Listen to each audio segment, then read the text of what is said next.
आज की कहानी काफ़ी दिल दहला देने वाली कहानी है। हमारे एक व्यूवर्स ने इस कहानी को सुनाने की रिक्वेस्ट की थी, जिनका नाम अभिषेक राव है। इन्होंने ये कहानी सुनाने के लिए हमें कई दिनों से कमेंट कर रहे थे, इसलिए ये कहानी आप लोगों को सुना रहा हूँ। आज की कहानी ये है कि एक गाँव के अंदर एक घर होता है।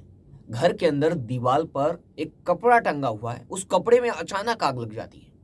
उस दीवार के आसपास कोई जलने वाली चीज नहीं है, माचिस नहीं है, लाइटर नहीं है, कोई पेट्रोल डीजल नहीं है, फिर भी अचानक उस दीवार में टंगे कपड़े में आग लग जाती है। कुछ ही घंटों बाद वहां पर रखे बेड की जो बेडशीट है उस पर आग लग जाती है। अचानक जलने लगता है। फिर देखते ही देखते घर में कैमरा लगा दिया जाता है देखने के लिए। घर का कैमरे का डीवीआर जल जाता है। फिर उसके बाद कैमरा लगाने के बाद घर में नजर रखी जाती है तो घर के बाहर रखे चारे पर अचानक आग लग जाती है। और आपको बता दें, ये रहस्यमय तरीके से आग तो लगी रही थी। उसके पहले कुछ दिनों पहले परिवार के 3 सदस्यों की भी मौत हो गई रहस्यमय तरीके से। अचानक दादी को उल्टी होती है, दादी भी मर जाती है। कुछ दिनों बाद जैसे ही लोग टेंशन से उबरते हैं, उनका छोटा पोता, उसकी मौत हो जाती है। कुछ दिनों बाद जैसे ही उस पोते के सदमे से लोग बाहर निकलते हैं, कुछ दिनों बाद बड़े पोते की भी मौत हो जाती है।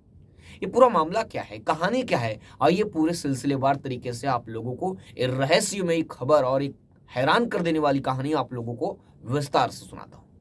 नमस्कार दोस्तों, मेरा नाम है ब्रिजेश यादव। फिर हाजिर हूँ एक दिल दहला देने वाली घटना को लेकर। आज की घटना राजस्थान के चीरू जिले की है। राजस्थान के चीरू जिले के भैंसली गांव की कहानी है। इसी भैंसली गांव में एक घर था। इस घर में 7 लोग रहते थे। घर का मुखिया, जिसका नाम भूप सिंह जाट है, वह अपने दादा दादी और उसकी पत्नी और 2 बेटों के साथ, और उसके पिताजी की मृत्यु हो गई है, और उसकी माँ के साथ रहते थे। यानी इस 7 जन का खुशहाल परिवार था। काफी सब कुछ अच्छा चल रहा था, सब कुछ सामान्य। लेकिन अचानक मार्च महीने में, यानी जो चल रहा है प्रेजेंट टाइम, मार्च 2024, और इसी फरवरी में, मार्च और फरवरी में कुछ ऐसी घटना घटती है इस भैंसली गांव में कि पूरा गांव सदमे में होता है। बात की शुरुआत होती है फरवरी महीने में। फरवरी महीने में एक रोज अचानक जो भूप सिंह की दादी है, उन्हें खूनों की उल्टी होने लगती है।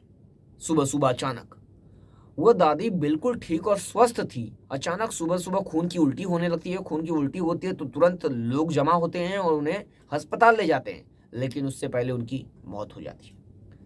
लोग सदमे में थे। घर पर दादी को लाते हैं और उनका अंतिम संस्कार करते हैं। लोग दुख में थे। अब धीरे धीरे लगभग 5, 6, 10 दिनों का समय बीता। अचानक छोटे पोते को भी उल्टी होने लगी खून की। उल्टी होने के बाद तुरंत उसे लोग दौड़कर अस्पताल ले गए। अस्पताल ले गए तब तक देर हो चुकी थी और छोटे बेटे की भी मौत हो चुकी थी।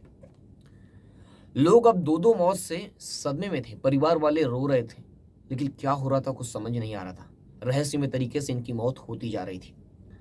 अब अचानक फिर 10 दिन बीतता है। 10 दिन बाद यानी 28 फरवरी के दिन बड़े बेटे अनुराग की भी मौत हो जाती है। 8 साल का बेटा अनुराग, उसको भी खून की उल्टी होती है और उसे अस्पताल ले जाया जाता है और मौत हो जाती है। काल के गाल में ये 3 लोग समा जाते हैं। किसी को समझ नहीं आता है कि ये मौत कैसे हो रही है। लोग हॉस्पिटल पहुंचते उससे पहले मौत हो जाती। पूरे परिवार ने सदमे में जान पाता कि ये मौत कैसे हो रही है, पता करने की कोशिश करता, क्योंकि दुख में था। उससे पहले अब अंतिम संस्कार कर दिया जाता है। अब लोगों के मन में ये सवाल था कि ये मौत कैसे हो रही है, ये कौन सी बीमारी फैली है। लोग ये सोच ही रहे थे। तब तक अचानक 28 फरवरी के दिन अंतिम संस्कार किया और 29 फरवरी को आग लगने का सिलसिला जारी हो गया। वैसी भैंसली गांव में जिस घर में मौत का सिलसिला जारी है, उस घर में अचानक दीवार के ऊपर खूंटी है, खूंटी के ऊपर कपड़ा टंगा हुआ है, उस कपड़े में अचानक आग लग जाती। ये अचानक आग लगने से लोगों को बुलाया गया कि कैसे आग लग रही है। लोग देखकर हैरान है कि आग, अब आसपास कोई कपड़ा नहीं है, यानी कोई ना लाइटर है, ना माचिस है, ना कुछ है, फिर भी आग लग रही है। अब लोग इसे समझ पाते हैं, लोग अपने अपने घरों जाते हैं। फिर अचानक रात के अंदर जो बेड होता है, बेड की बेडशीट पर आग लग जाती है, आग जलने लगती है। परिवार के जो भी सदस्य बचे हैं वो देखकर पूरा घबरा जाते हैं कि क्या है, क्या चल रहा है, अचानक आग लग रही है। अब परिवार के लोगों ने और जो गांव वाले हैं उन्होंने मिलकर डिसाइड किया कि घर के अंदर सीसीटीवी लगाएंगे। क्या हो रहा है, आग कैसे लग रही है, पता तो चले। अब लोग घर में सीसीटीवी लगाते हैं। 3 मार्च के दिन सीसीटीवी लग गया। अब सीसीटीवी लगने के बाद घर के अंदर आग ही लगना बंद हो गई। आग लगना बंद हो गई।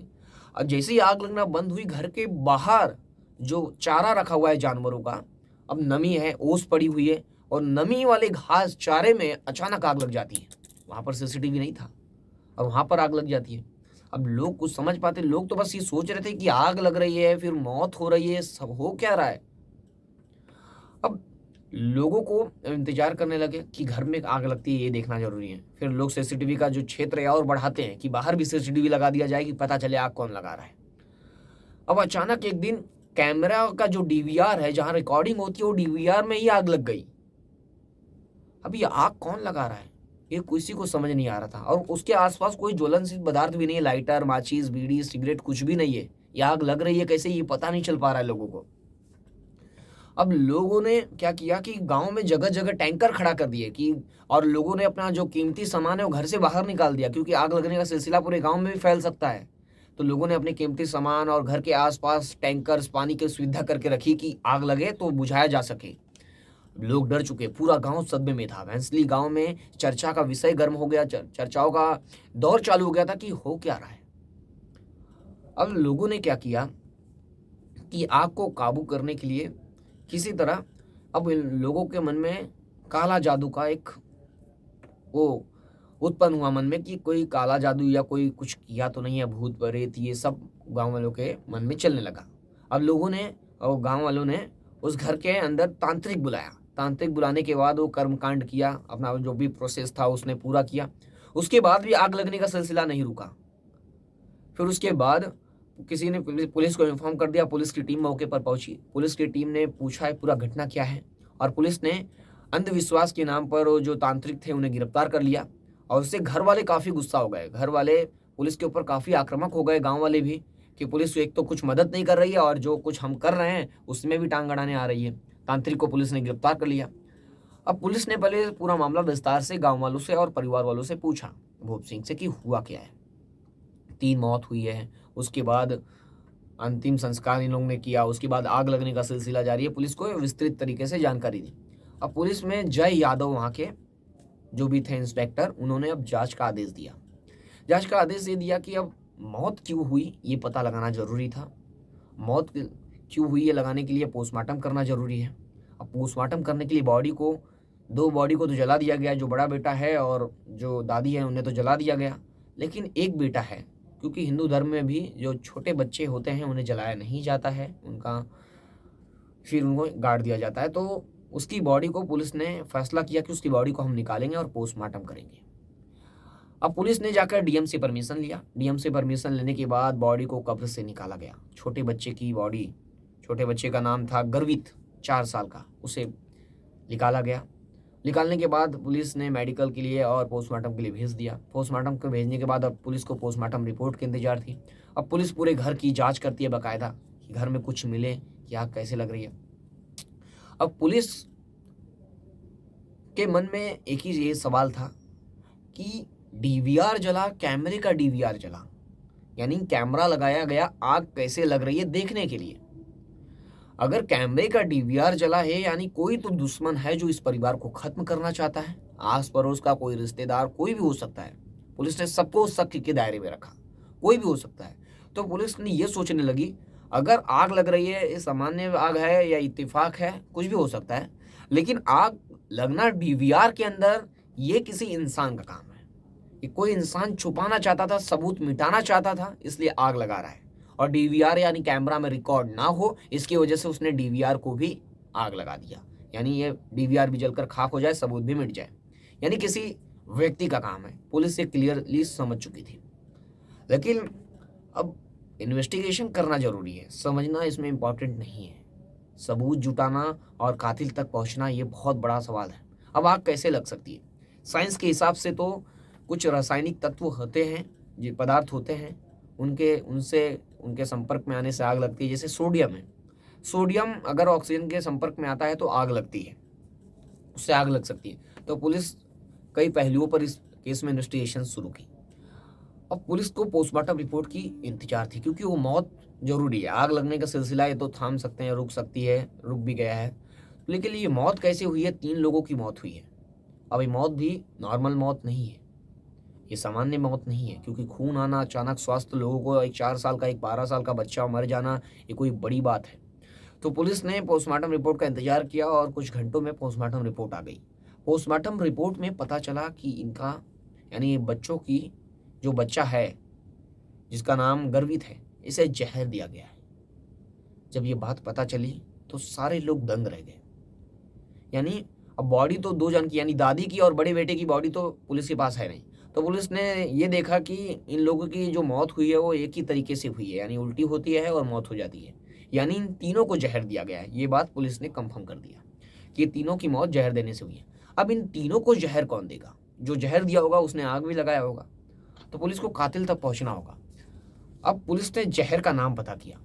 मैं इस जहर का नाम आप लोगों को नहीं बता सकता, क्योंकि लोग गलत मिसयूज कर सकते हैं। तो पुलिस ने जहर का नाम पता किया और पुलिस ने ये पता करने की कोशिश की कि कौन इतना एडवांस हो सकता है कि ऐसे जहर को यहाँ पर ला सकता है और गांव में इन लोगों को दे सकता है। कौन इतना पढ़ा लिखा है, कौन इतना इंटेलिजेंट है। जो पुलिस ने अपना मुखबिरों को एक्टिव किया, क्योंकि पुलिस को शक सब पे था, गांव वालों पर भी था, रिश्तेदारों पर भी था, घर वालों पर भी था। तब पुलिस ने सबको बारीकी से मुखबिरों को एक्टिव किया और जांच करना शुरू की। तो पता चला जो भूप सिंह है वही कातिल है, यानी परिवार का मुखिया ही कातिल है। अब पुलिस ने कैसे आइडेंटिफाई किया कि मुखिया ही कातिल है, ये भी एक बड़ा सवाल है। किसी पर इस तरह इल्जाम लगाना भी एक गलत है एविडेंस के बिना।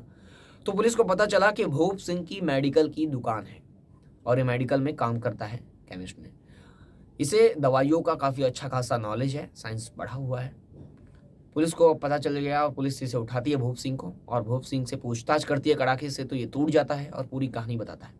अब आखिर एक भूप सिंह अपनी दादी को क्यों मारेगा? अपने 2 साल के मासूम बच्चे, यानी अपने 4 साल के और 8 साल के मासूम बच्चे गर्वित और अनुराग को क्यों मारेगा? अपने ही बच्चों को। ये बहुत बड़ा सवाल था। और परिवार के 4 सदस्य अभी भी बचे हैं। तो पुलिस ने जब इसका मोटिव पूछा कि मारने का मकसद क्या है तुम्हारा, तो पता चला कि जो भूप सिंह था उसके अपने बच्चों पर शक था, यानी अनुराग और अर्पित पर शक था। शक ये था कि ये बच्चे उसके नहीं हैं, यानी उसकी पत्नी का अवैध संबंध है और ये जो दोनों बच्चे हैं वो उसके नहीं है, किसी दूसरे के बच्चे हैं। अब इन बच्चों को खत्म करना चाहता था। ऐसे खत्म करता तो उस लोगों को शक हो जाता। तो उसने अपनी बेकसूर दादी को भी शिकार बना दिया। यानी पहले उसने दादी को मारा कि लोगों को लगे ये मौत हो रही है, बीमारी है। फिर उसने अपने दोनों बच्चों को भी मार दिया। दादी को 31 जनवरी के दिन मारा, फिर दूसरे बच्चे को 13 फरवरी को मारा और 28 फरवरी को अपने बड़े बेटे को मार दिया। एक एक करके मौत का सिलसिला जब जारी हुआ तो गांव वाले सन्न रह गए कि हो क्या रहा है, कौन सी बीमारी फैली है। फिर जैसे ही ये बीमारी, ये मौत का सिलसिला रुका, थमा, उसके बाद आग लगने का सिलसिला जारी हो गया। आग में लोग हैरान रह गए, लेकिन परंपराओं की वजह से भूप सिंह पकड़ा गया, क्योंकि 4 साल के बच्चे को जलाया नहीं गया, उसे दफना दिया गया था। दफनाने के बाद पुलिस ने उसकी बॉडी को निकाला और बॉडी को निकालने के बाद पोस्टमार्टम भेजी और पोस्टमार्टम के बाद खुलासा हुआ। अगर वो बॉडी बच्चे की नहीं मिलती तो भूप सिंह शायद बच जाता, क्योंकि सारे सबूत मिटाने में कामयाब हो रहा था ये। इस कहानी पर आपकी क्या राय कमेंट करके जरूर बताएं। इसमें जो अभिषेक राव है, इन्होंने रिक्वेस्ट की थी, उनको थैंक यू देना चाहता हूँ कि उन्होंने एक अच्छा स्टोरी बताया।